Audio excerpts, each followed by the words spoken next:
My name is Rob Casper from the Library of Congress. I'm here with Daniel Markovits, whose featured book at the festival is The Meritocracy Trap: How America's Foundational Myth Feeds Inequality, Dismantles the Middle Class, and Devours the Elite. If you'd like to see Daniel's presentation at the festival, log in to nationalbookfestival.com. You'll find it on the Understanding Our World stage. We're thrilled to have you here, Daniel. Welcome to the National Book Festival. Thank you so much for having me, Rob, and thanks to everyone for logging in. Let me just tell everyone how this is going to proceed. Professor Markovits has a presentation to give. After that, he will respond to your questions. You should type in questions. We'll put them up in the published area of this platform, and we'll go from there. So please send them in, and Daniel, take it from there. Perfect. Thanks so much again. And please do send in questions, because one of the great things about this format is the ability to engage with people about things that they care about and know about in their own lives. So I thought I would just start by laying out the main idea of the book in about 10 minutes, just so that everybody is on the same page. And what the book does is it mounts a direct attack on American meritocracy. That may not seem a very promising line of argument, because meritocracy has become our age's literal common sense. In spite of all of their many partisan disagreements, for example, Republicans and Democrats, even now, even in this hard-fought election, agree that people should get ahead based on their own accomplishments, rather than, say, their parents' social class or their race or their gender. That seems to people, perfectly sensibly, like it gives everybody a fair shot at success, and also like it creates an elite that has a lot of capacity, that's really good at what it does, that can serve the common interest effectively. And for a while, meritocracy worked that way. And it worked that way, to be blunt, because the old elite, which was kind of an aristocratic elite, wasn't very hardworking and wasn't very smart. So that when society decided that people should get ahead based on their own abilities, the elite didn't manage to propagate itself very well. And new people got in and started getting positions of power and wealth in our society. But what happened is that these meritocrats, the people who got ahead through meritocracy, have an almost unmatched ability to train their children and an almost endless taste for educating their children. And so rich and well-educated Americans today out-educate everybody else. Poor people, but also middle-class people who simply can't afford to keep up in the education rat race. And then rich and well-educated workers remake the labor market to get rid of middle-class jobs and replace them with a small sliver of really super elite jobs, and then a large mass of jobs that are disempowered, insecure, precarious, and low paid. And so what meritocracy has done, in fact, is recreate a new aristocracy, only now based on degrees, on schooling, rather than on breeding. Rather than serving fairness and the common interest, it's created a kind of a gilded cage that ensnares the rich and excludes everybody else. And what I want to do is just lay out some basic blunt facts that show just how powerful meritocratic exclusion has become. The first slide that you see is annual school expenditures for different kinds of schools. And the critical thing to see is that the national public school average is about $12,000, maybe a little bit more now, per pupil per year. That's only about $4,000 more per pupil per year than is spent in the poorest schools in the country. But it's $60,000 less than the most elite private schools spend, which spend $75,000 on every kid every year. So the gap between the rich and the middle class is 15 times as big as the gap between the middle class and the poor. And those kinds of investments, and if we had more time, I could talk about extracurricular investments and enrichment investments and tutors and so on, all skew dramatically to wealth. Those produce massive differences in childhood achievement. The blue line shows the gap in middle school achievement between people in the richest 10% of the population and people right at the median. And the red line shows the gap between people at the median and people below the poverty line. And as you can see, even as the middle class and the poor have been slowly converging, the rich have been leaving the middle class increasingly far behind. These are big effects. Here, the blue dashed line shows the white-black achievement gap. And the red line shows the rich-poor gap. And what you can see is that by 2000, the rich-poor gap had gotten bigger than the white-black gap was in 1954. Now, 1954 was the year Brown against Board of Education was decided. So economic inequality in America today produces a bigger difference in childhood school achievement than American apartheid did at mid-century. These gaps, again, are largely gaps between the rich and the middle class, rather than between the middle class and the poor. A kid in America today whose parents make over $200,000 a year will on average score 250 points higher on the SAT than a middle class kid. A middle class kid will score 125 points higher than a kid at or below the poverty line. So the rich middle class gap is twice as big as the middle class poor gap. This produces an incredibly skewed elite. This is the odds of going to college based on your parents' income rank in America today. And it's hard to find something more skewed than this, except this, which is the quality of college you go to based on your parents' income rank. At the 150 or so most competitive colleges in America, kids from the richest quarter of households outweigh kids from the poorest quarter by a factor of 14 to 1. They also outweigh kids from the middle two quarters by a factor of 6 to 1. So the rich are excluding not just the poor, but also the middle class. At the most elite schools, the skew is even greater. In the Ivy Plus colleges, there are more kids from the top 1% than from the bottom half. And at Harvard, Yale, Princeton, and Stanford, there are more kids from the top 1% than from the bottom 60%. Now, this kind of exceptional investment in schooling is the way in which elite families today transmit their privilege down through the generations. The way in which old aristocrats did this is simply by dying and then bequeathing to their children as inheritances, lands or factories, or just portfolios of stock. So imagine that you took the difference today between the resources devoted to a typical 1% kid and a typical middle-class kid, not a poor kid, but a middle-class kid, and each year put that into the S&P 500 to be given to the child as an inheritance on the death of the parents. So you reconstructed the old aristocratic inheritance, but now along meritocratic lines. Well, that meritocratic inheritance would amount to roughly $10 million per child. In fact, it would amount to more. Now, the inheritance pays off, and it pays off in the form of enormous labor incomes. In the mid-century, the richest 1% got maybe a third of its income from labor. Today, it gets maybe 3/4. In the mid-century, the richest 1/10 of 1% got maybe a sixth of its income from labor. Today, it gets maybe 2/3. And all of that income goes to people who are extremely well educated. In America today, if you don't have a high school degree, you have only a 1 in 75 chance of making as much money over the course of your life as the median professional school graduate. And if you have a high school degree only, your odds are 1 in 40 of making as much as the median professional school graduate. So education, and in particular elite education, segments the population by income enormously. It also determines your odds of getting richer than your parents. Almost all Americans today are much less likely to make more money than their parents, to be better off than their parents were, to be better off than their grandparents. But the drop-off is biggest for people in the middle class. At the same time, and this is where I want to close, this system, which excludes middle-class Americans and poor Americans from meaningful access to advantage, also doesn't really benefit even the rich people, even the elite, who appear to be winners. All the schooling that these rich kids have to absorb is incredibly stressful and burdensome, and at every moment, they're at risk of being excluded. You know, the University of Chicago, as recently as the 1990s, admitted 75% of its applicants. This year, it'll be about 6%.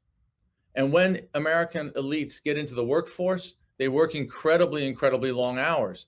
As recently as 1979, if you were in the top fifth of wages, you were 2/3 as likely as someone in the bottom fifth to work over 50 hours a week. Today, you are twice as likely to work over 50 hours a week. And this goes all the way up by income rank. The top 1% of Americans by income are working on average now maybe 6 hours, 7 hours more a week than they did in 1950.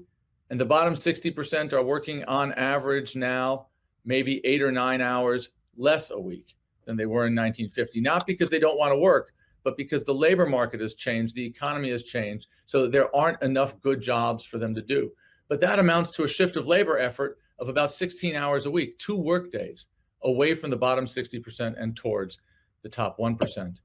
The elite is also incredibly precarious. Economic inequality inside the richest 20th of the population, the top 5%, is now greater than economic inequality in the whole population. So the rich feel themselves to be constantly looking up at people above them and constantly at risk of falling down into the precarious middle class. So this system, which makes an elite that's incredibly wealthy, also makes an elite that's unwell. And that's where I want to close again, just to observe that we've created in meritocratic inequality a form of inequality that excludes almost everybody from meaningful opportunities for advantage, for income, for status, and takes even those who seem to win and makes them in human terms into losers who are constantly stressed, constantly at fear of being left behind or cut out, and constantly having to exploit themselves in order to get income from their very extravagant and expensive training. That's why I say that meritocracy creates a trap. It's a trap that ensnares the rich and it excludes the rest from meaningful advantage in our society. So that's the set of ideas I want to convey. I have some questions here. I thought I would just read out questions in order and do my best to answer them. Heidi says, does money equal a better education, or is it just a catch that our society associates with certain schools that makes us assume a better education? So I think that's a really good question. I think the answer is both. If you go back to the slide that I showed early on with the $75,000 per pupil per year here, those private schools spend that money not casually. They spend it incredibly thoughtfully and intensively on figuring out, using the best sociology, the best educational psychology, how to squeeze as much learning into their kids as possible. Some of that's obvious. They, for example, have very small classes.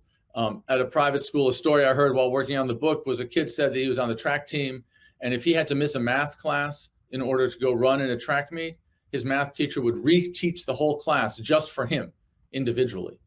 And obviously, if you do that systematically over the course of a person's life, they're going to learn more than somebody who is in a large classroom with a lot of students, an overworked teacher, and without attention.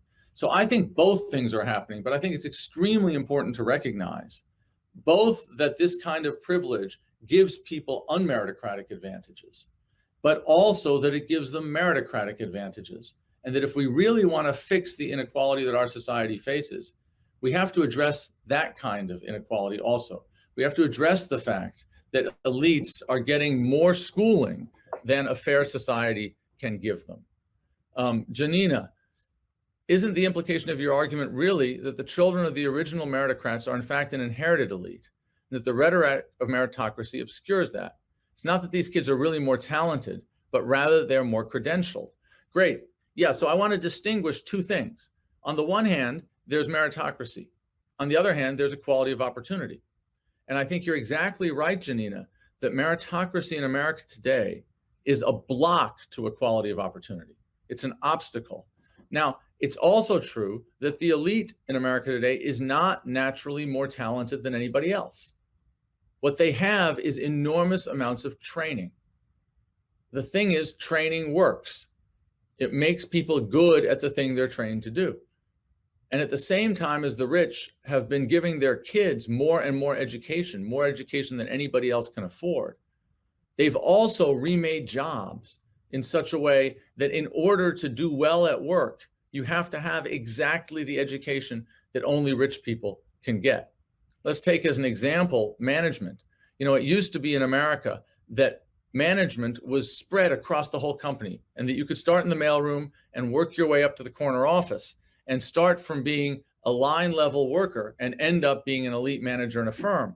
Today, almost all the middle manager positions have been eliminated. Management is concentrated in a narrow executive class. And the way to get into that executive class is to go to a fancy business school. And to go to a fancy business school, you have to go to a fancy college. And to go to a fancy college, you have to go to a fancy high school, and so on. And so what's happened is the elite segmented hierarchical form of education has implanted itself on the workplace to create a hierarchical workplace in which only those who have the fancy educations can do the now fancy jobs. Have I read Wilkinson's book, Caste? And if so, do I have any comment on how the US caste system explains the meritocracy? So this is a deep question. And I read it to be a question about the intersection between class and race in this country. My own views about this are that race is in America a fundamental axis of hierarchy, inequality, and subordination, which operates independently of economic class and independently of meritocracy, but whose action is exacerbated by class and by the forms of inequality that we have right now. So that what's happening is that our meritocratic system, while on the one hand, it opens up the elite to people who used to be categorically excluded based on caste and based on race, today also are allowed in, but at the same time, most people who are in groups that don't have advantage are kept out.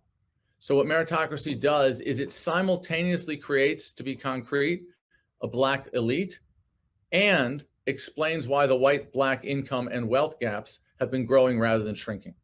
Both things are happening at the same time in this country, and both are attributable to meritocracy. So that's a start of an answer, at least to a profound question. Eric, is my argument then that because of technological innovation and specialization, we can't get back to a meritocracy that rewards hard work and ambition, regardless of social or economic standing? Technology plays a very, very profound role in these developments.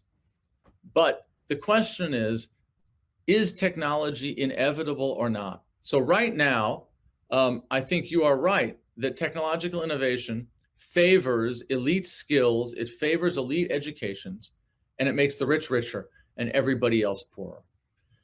That hasn't always been true of technology. So in the first industrial revolution, for example, technological innovation favored poor and unskilled workers over richer artisanal workers. And technology was skewed against skill and in favor of working class labor. Now, it's an interesting question why technology then skewed towards equality and technology now skews towards elite labor. And I think the reason is that the creation of this super educated, superordinate working class, these elite workers, has bent the arc of technology to favor their skills. And if we had a more equal education system, if we invested less in educating the richest children and more in educating everybody else, and we created a large number of high quality but not super elite college graduates, we would invent new technologies that would make their skills valuable. And so technological innovation could bend back in a direction that favors everybody, away from a direction that now favors only the rich. Judy, part of the failure of public education is the standards movement that has pushed high performers to the middle. How would you answer critics who assert that educational privatization is a cure to this middling performance? I think that's a very, very difficult question. If I understand you rightly, so one place, for example, at which this comes to the fore is in the dispute New York City has right now about gifted and talented education. And gifted and talented education focuses resources on high performers, but it also has enormous class impacts and enormous race impacts and remakes hierarchy, disparity, and inequality. My own view is that if we have sufficient investments in middle-class education as a society, we can simultaneously have first-rate schooling for higher performers and first-rate schooling for middle-class kids. The thing that we cannot afford to have, going back to this slide, is the $75,000 per pupil per year for super elite kids. That's just a sum of money society can't afford to spend. So what we need to do is take some of that money and rebalance it and distribute it across middle class, working class kids, high performers, but not these extravagant, super elite private school kids. And let me just say about that, right now, we have massive public subsidies that subsidize precisely that $75,000. So recently somebody calculated that Princeton University's tax-exempt status, the fact that its endowment grows without being taxed, and the fact that its alumni can make tax-deductible donations, amounts to a public subsidy for Princeton kids of $100,000 per pupil per year, per student per year. Now remember, there are more kids at Princeton from the top 1% of the distribution than from the entire bottom 60%. The State University of New Jersey at Rutgers gets about $12,500 of public money per student per year. Essex County Community College gets about $2,500 of public money per student per year.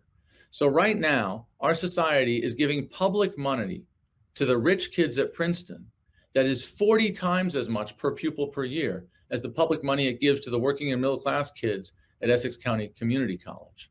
And that's not right. And if we redirected some of that money or forced Princeton and other elite universities and also elite private schools and also elite school districts to admit many, many more students and many, many more middle class students, we'd have a huge budget and a huge room for providing excellent education for more and more people in a way that would produce more equality rather than more inequality. William, how can you start breaking the cycle now in your own family? How would you raise your kids to be part of the solution, not the problem? I'm pausing now because I don't have a good answer to that question. And the reason why is that this is a form of structural inequality. It's not the result of personal failings or vices. It's the result of the way in which our society as a whole is organized, and it's hard to fight against it individually. I would say two things. If you are in the privileged elite, both in the interest of society and in your children's interest, do everything you can to give them an outside perspective on their own privilege so that they see that the system that they are running through, the gauntlet they are running, is not in society's interest and it's not in their interest. And so they can, as far as possible, make free and fair choices. And if you are outside of the elite, if you're in the middle class or in the working class and see other people and other people's kids get advantages that you can't afford to give your children, direct your energies not against immigrants or people of color, but direct your energies against the economic and social power structure that's actually what's keeping you and your children from meaningful advantage. So against elite schools, elite banks, elite managers. Those are the structures that need to be changed to give everybody a fair shot. How can Ivy League school admissions become fairer, or is this not possible for this type of institution, says Lynn. So first of all, Lynn, obviously I'm at an Ivy League school, so I should just admit that I am criticizing my own form of life here. And people should discount insofar as they don't trust me as a result of that. That's a fair charge against me. I think what the Ivy League is trying to do right now is it's prayerfully hoping that if it searches hard enough for less privileged high achievers, it can create meaningful equality of opportunity while remaining as elite as it is. And while I'm not against finding ways to get high achievers from less privileged backgrounds into the fanciest schools, I think that that's, trying to beat back a storm with a ping pong paddle. What actually has to happen is that the Ivy League has to become a lot less elite. We have to admit a lot more students, like 2 or 3 times as many students as we admit right now. And that has to be true not just for the Ivy League, but also for the elite public schools and the private schools that feed us, and for the kindergartens and the daycares. There has to be a massive investment on our society level at increasing the size of people who get some of the fancier educations, and at the same time diluting the intensity and exclusivity of those educations for the people who are in it right now. And that's the kind of structural reform that we need. Do I have an idea for rebalancing value of essential workers in light of the current context, says Gwen. Yeah, Gwen, that's a great question. Look, here's a very striking fact about our society right now. The data I'm going to report was produced by English economists studying Britain, not by the US, but the wages and the structure are basically the same in the two countries. So I'm sure that roughly the same result is true here.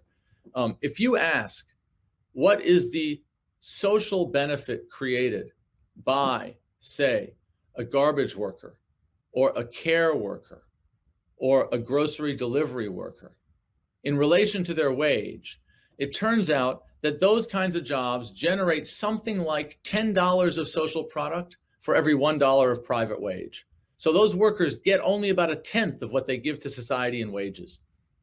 If you ask now, what's the social product generated by a banker or a lawyer as a relation to their wage, it turns out that lots of those jobs have wages higher than their social product. So those are workers who capture more in private wages than they give to society. And one thing that needs to happen is we need to restructure our labor markets and our tax system in such a way that recognizes that lots and lots of people are producing much more than they get paid, and other people are getting paid much more than they produce. And if we had more time, I could give you concrete suggestions ranging from wage subsidies to changes in labor income taxes that would help achieve this result. But you're right to focus on that question as being extremely important. Let me ask one last question here. JL, what are the impressions of the revelations of the amount of rich kids who are getting to top colleges with lower grades and test scores, e.g., the scandal involving the actress that plays Aunt Becky? So JL, I think there are two things that are going on here, and it's important to keep a handle on both of them. The first is the elite, to some extent, is cheating to get its kids advantages. It's cheating in criminal ways, as in the Varsity Blues scandal, when prominent people paid bribes to get their kids into college that they weren't qualified for. But it's also important to understand the only reason that was a crime is that the colleges didn't capture the proceeds of their own corruption.